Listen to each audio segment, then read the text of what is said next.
नमस्कार, हे आहे टायटल न्यूज नेटवर्क आणि आपण पाहत आहात केंद्र सरकारचा बासमती उत्पादक शेतकऱ्यांसाठीचा निर्णय। केंद्र सरकारचा बासमती उत्पादकांना दिलासा। केंद्र सरकारचा बासमती उत्पादकांना दिलासा।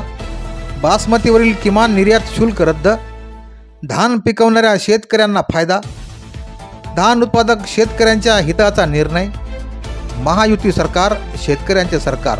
पहा टायटल न्यूज नेटवर्क। केंद्र शासनाने सोयाबीन तसेच कांदा उत्पादक शेतकरी यांच्या संदर्भात मोठे ऐतिहासिक निर्णय घेतले तर आहेतच, परंतु आता त्यासोबतच बासमती तांदळाची निर्यात करणाऱ्या शेतकऱ्यांसाठी देखील फायदेशीर असा एक महत्त्वाचा निर्णय घेतलेला आहे। पंतप्रधान मोदी यांनी महाराष्ट्रातल्या महायुती सरकारच्या विनंतीला मान देत बासमती तांदळाच्या निर्यातीसाठी लावलेलं किमान निर्यात शुल्क पूर्णपणे मागे घेतलेलं आहे।